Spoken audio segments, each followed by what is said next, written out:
day, good morning, DBS family. How are you guys doing on this awesome day? It is Thursday. Hope you had an awesome National Day celebration. We didn't have each other's company then, but you know what? We don't want to burden you down every single day. It was your day to enjoy yourself however you please. So I hope you did that. You take that opportunity and you did that. We've got some nice features rounding up today. And we can't wait to get into them. So let's go over to the news desk and let's see what's part of the headlines first. Good morning. The St. Lucia government has completed a development agreement with the Atlas Group company to build the Caribbean Jewel Seven Wonders Resort. Earmarked for Mount Pima, once completed, it will be the largest resort property on the island. It's a new type of input into the industry in that we deal a lot now with health tourism, adventure tourism. And this is what Pina is going to be. And there's quite a bit of investment in that. You've noticed the increase in ATVs and electric bikes. People want to, people are not getting used, but not coming for the sea only. They're coming for the mountains and the hills and the valleys. Opposition leader Alan Shastney, meanwhile, has welcomed the development as vindication of his administration's purchase of the Pima lands. The Minister for Agriculture is reporting significant progress in the recovery of the local banana industry from the devastation caused by Tropical Storm Brett earlier this year. More than 75% of the banana and plantain crops were destroyed by the weather system on June 22nd. The minister has confirmed an increase in production and a return of bananas to local supermarket shelves. Our farmers had not been generating an income for the last 5 months. But I want to report that based on information provided to me as the Minister for Agriculture from the Banana Management Unit, we are seeing an increase in production of bananas since the storm. And the assessment revealed that in week 51, that is how it is spelled out when we discuss bananas, that in week 51, we are seeing an increase in production of between 3,000 to 3,500 boxes per week, and over the next 8 weeks, this is expected to increase to almost 9,000. Even with these numbers, the minister is concerned that not enough bananas are being produced to meet market demand, which stands at about 15,000 boxes a week. Now, a call from Prime Minister Philip Pierre has gone out for regional citizens to take climate change and the impact more seriously, and for the media to do a better job educating Caribbean citizens about the phenomenon. The Caribbean is one of the regions of the world most vulnerable to climate change and its impacts, including rising sea levels, stronger storms, and worsening drought. That is why the government here has announced several climate-friendly initiatives, including recently announced concessions on the importation of electric and hybrid vehicles. It's a threat that as a country, and I want to urge you members of the press, I know it doesn't sound very exciting, but I want to urge you to try to educate people. The government will try. Today in Cabinet, we're going to be looking at the Electricity Supply Act. It's a long-standing matter we have to deal with, the Electricity Supply Act. To see if we can amend it.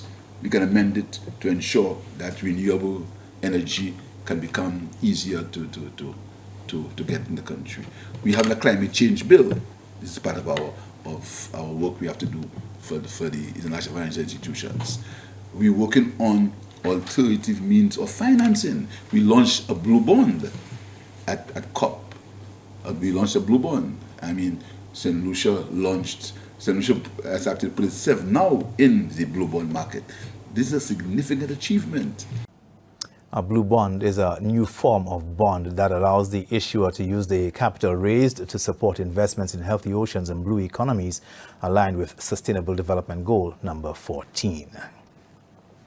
The Tourism Development Bill will go before Parliament early in 2024, so says Tourism Minister Dr. Ernest Hilaire, who says the bill will lay the foundation for the overhaul of the local tourism industry, a revamp that he says will see more locals and even entire communities benefiting from the tourism industry. For us, a key part of restructuring the tourism industry is putting our people first and creating that balance between ensuring we have economic development and our own emphasis on, conserving our environment and those other issues, which is why the bill will focus a lot on a sustainable tourism industry.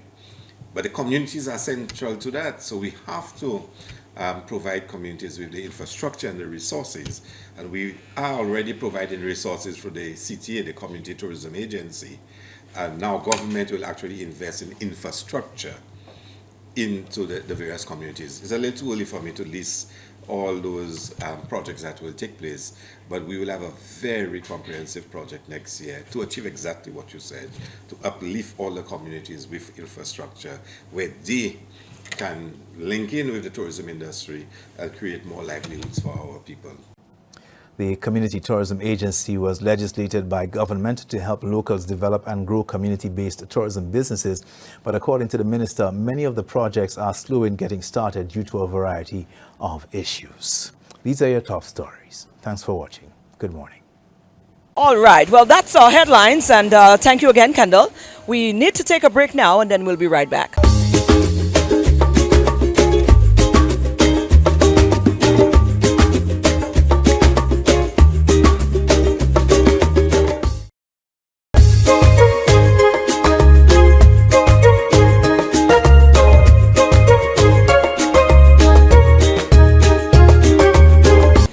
Our first feature, well, it's always such a joy to find ourselves over by any scenery that involves the waves crashing up on the shore, and we're getting a good dose of that today. And we caught up also with Tamara. Dr. Tamara is here to talk to us about the newly launched Relay for Life, another initiative from the Cancer Society. This one is in conjunction with the International Cancer Society. So we learned some more about it. It seems like this will be the norm now. Whenever we meet with Doc, we meet right here at the beach. I don't know if it's a therapy of the waves crashing in, but something about this area just feels like it happens to be. Well, it's a go. Whenever we gotta speak for TV, that's gonna be our spot. We don't care who have an issue. That's just what it is. You know, deal with your issues. Yep. Tamara Remy is here with us, of course, not by chance again, because this lady continues to work. This lady continues to champion cause. This lady continues to bolster ways and means to be able to enhance the department or the area or the field that she's in. So it's not by chance we're here again, because right now another thing has just been launched of. Yes. Our apologies because we missed the launch, but we are going to be here for everything else following up that. We're talking Relay for Life. Yes. How are you? I am great. I am great. Compared to the usual times where it's a little bit more somber, Relay for Life requires a lot of excitement, a lot of encouragement, because we're trying to do things a little differently. You know, we're always trying to encourage and entice, I guess is a good word, the St. Lucian public to be part of what the St. Lucia Cancer Society is about. Right. Somewhere in there is always going to be the fundraising, because we are a non-government civil society organization, and we rely heavily on fundraising and donations to just be able to do any work that we do. Okay, so break it down for me. Relay for Life, what it is really about. Okay, so let me dispel some of the things that people think it is. It's not a race. Right. Okay? Not a race. And it has a whole different spin to it. So if we think about cancer and the fact that cancer does not sleep, there's no break that cancer is taking. Okay. We are symbolizing our fight against cancer by walking or running for a certain amount of time fighting against cancer. Okay. So it's a community event, usually volunteer-led, where teams of up to 15 people agree, they register, and they agree to walk or run at a designated place, usually some sort of track, and this year we're doing VG Field. Oh, lovely. So that we can create that space. And this year we're only doing 6 hours because it is our launch, but traditionally it's a 24-hour event. Oh, okay. So most organizations try to do 12 or 24 hours. Oh. You sign up as a team of 15 people. So imagine 15 people on one team, in whatever the way they want to do it, will be walking for 24 hours. Wow. Now, it's not all at the same time. So you hand over the baton to a team member when you have completed either, 20 laps or 2 hours. Oh, okay. Whatever you think you can contribute to that event, and you hand over the baton. Right. So it's not that everybody's going to be on the track at the same time, but somebody from your team is always going to be on that track. There are certain elements that have to be there. So there's an opening ceremony. Right. And the very first lap of our relay is done by our survivors. So the survivors and the That's amazing. caregivers do the first lap. Wow. Okay, Yes. so we are celebrating them. And then somewhere, usually when it's sunset or just dark, we have what we call a luminaria ceremony.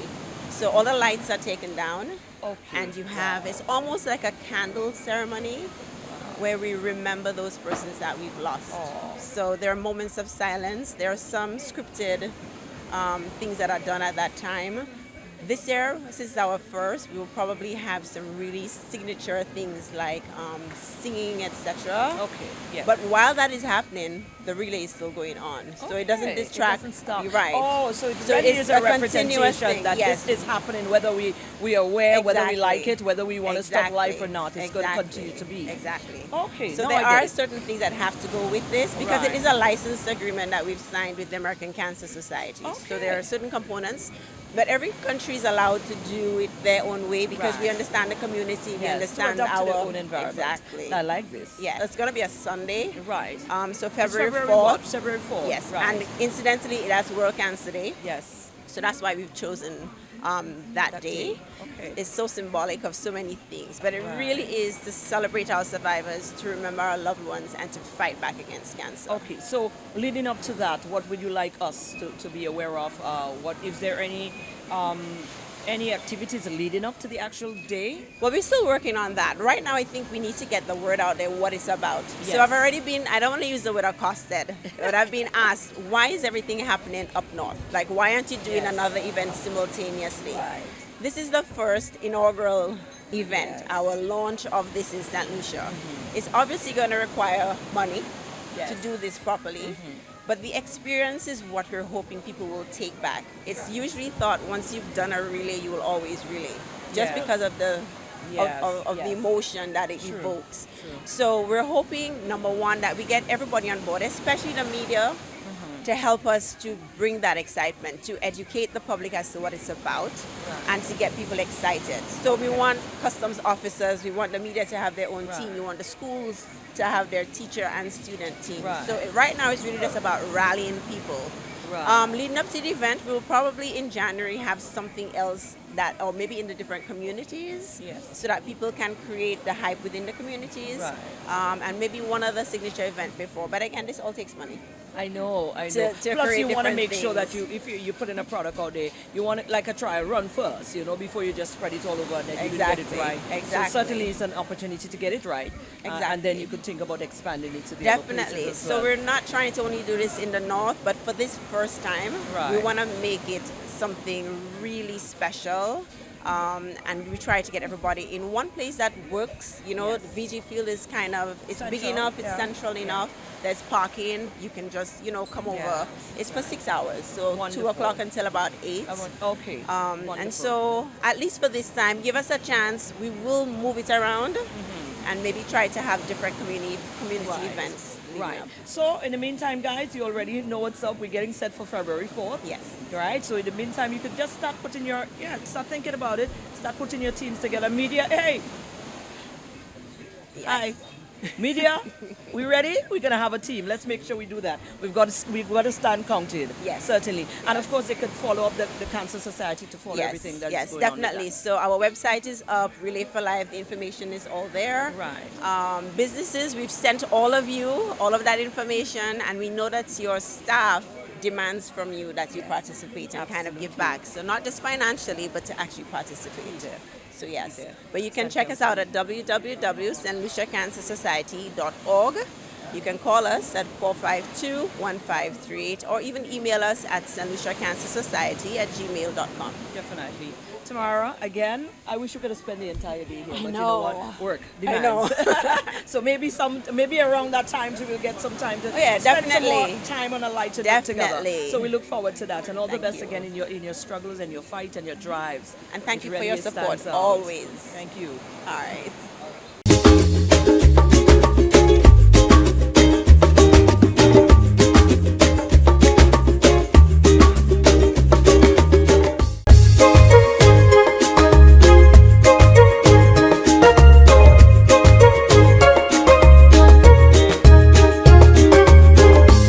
And our second feature. Well, yesterday we spoke to his mom based on her career because she's able now to go back into the workforce. So we zeroed in on her in the workforce. But before all of that, Arletta is the mom to Ejani, and Ejani is an autistic kid. We learned so much about Ejani, and of course his accomplishment. He's been accomplishing some great things on honor roll and all sorts of things. Let's take a look into the conversation and some footages.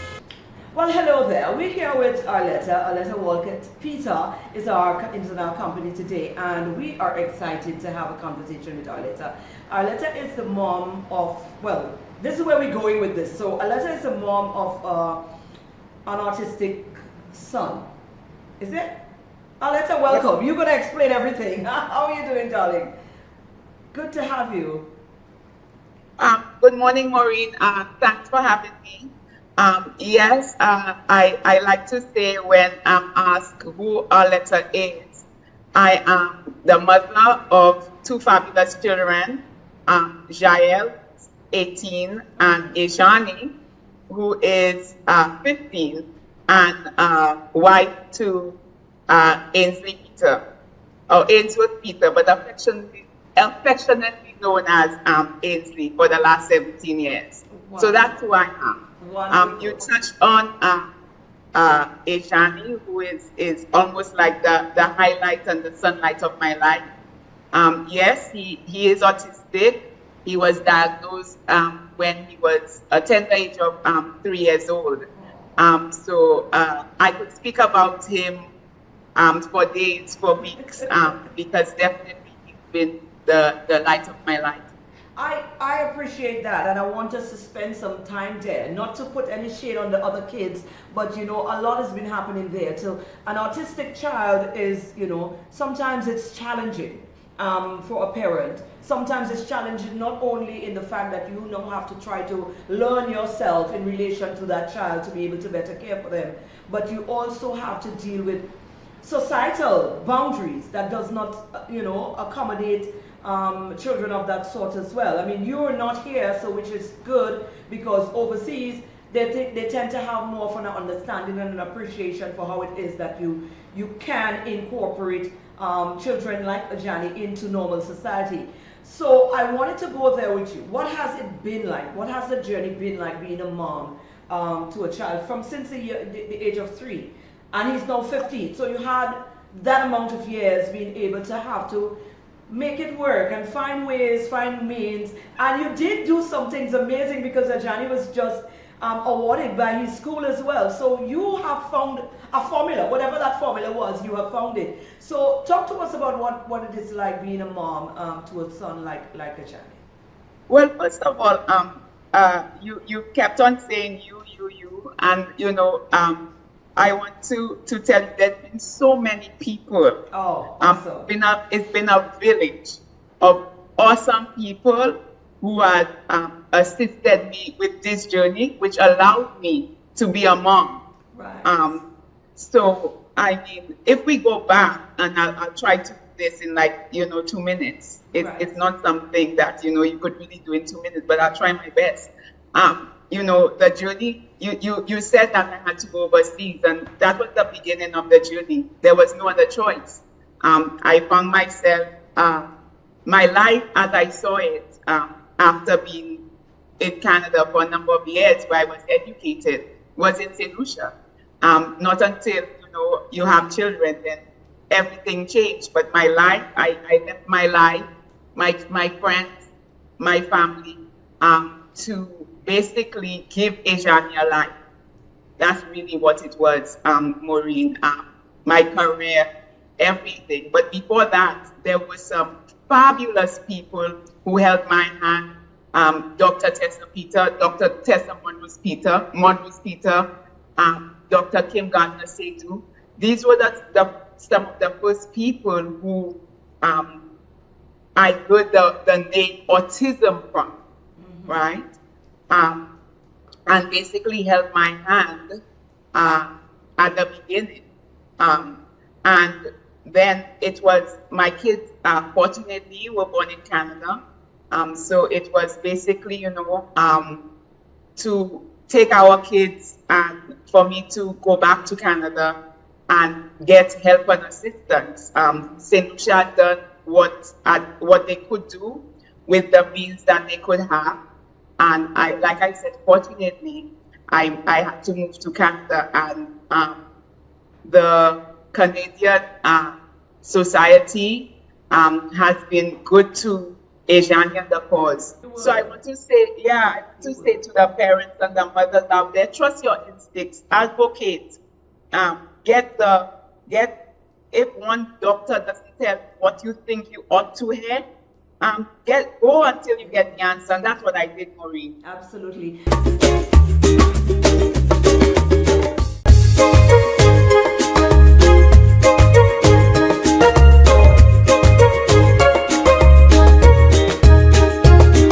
Hi, good morning, good afternoon, good night, whatever time it is where you are. I am Candy and welcome to another episode of The Well Nest. Now, these episodes, or this series of episodes, is very, it's motivated by what I would like to see on my Christmas list. You know that I live and breathe health and wellness, and I love practical gifts that enhance my life in one way or another. So the first business we're going to feature is an Ayurvedic hairline called No Fuss, and here with us to discuss it is Soraya Elwin. She's the proprietor, she makes it, she's the chief cook and bottle washer. Of course she has help, hi Lila, and everyone else. But Ayurveda is an ancient or traditional medicine or way of medicine that helps with not just your physical health, but your mental health. But today we're going to be focusing on the physical. We all want long, lustrous locks, and Soraya is here to help us do just that through the magic and power of Ayurveda. So hi Soraya, welcome. Hi Candy, how are you? I'm wonderful. How are you? I'm so happy you're here. Oh, I'm great. I'm just looking forward to Christmas now. As I said before, my sister is here, so just looking forward to family, friends, food, drink. Yes, so, yeah. And healthier hair. Oh, of course. So No Fuss, tell us a little about it, how it came about. I have seen the before and after pictures and they're absolutely mind-blowing. So what is this No Fuss? What is in it? What makes it so effective? Okay, well, No Fuss started about 2 years ago. I was going through menopause and my hair was thinning really, really badly. And my hair was lifeless, dull. It was not moisturized, it lose hydration, it had a lot of split ends. And I started looking to see what I could do, especially for the thinning hair. So I checked out Belgravia. It was too expensive. That's in England, for those of you who don't know, because she lives in the UK, between St. Lucia and the UK. And you can probably hear a little Trini accent there. So she's a melting pot of things and cultures and nationalities. Yeah. Then I tried hair supplements. It didn't work. And then I tried other hair treatments. But it was, how can I explain? The way it had to be used, it was very complicated. And it took too long to work. So then what I did, I started to go on the internet and did more research and tried to find somebody who was using more natural products, because everything that I was looking up they were using chemical-based products, which we know this damages your hair. So then I came across someone who was doing more natural products for thinning hair, and that's how No Fuss Follicle Boost came about. So No Fuss Follicle Boost is for thinning hair. It's a hair treatment for men and women who suffer with thinning hair on your edges, parting, and your crown. Yeah, now a lot of us need that, because a lot of us who use and abuse extensions or even wear a lot of tight ponytails, as I like to do, or what do you call it, traction, alopecia, and all of these things. A lot of us need that help, because I keep telling people that beauty is a reflection of good health. A lot of the things that we do to enhance our beauty is actually to help us look healthy. So even with the eyeliner that we love to wear, it helps to make the whites of your eyes look whiter so that you appear more healthy. Long, lustrous, thick hair is also a sign of health, because you must be healthy to have healthy hair. All of these are a reflection of good health.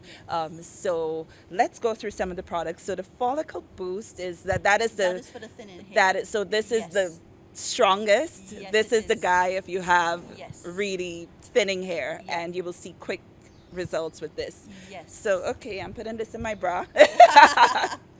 Let's talk about the herb oil. So you're Okay. using a lot of Ayurvedic ingredients. Yes. Now Uh-huh. this one is the first product of my Ayurvedic collection. Mm-hmm. It's a light moisturizing oil.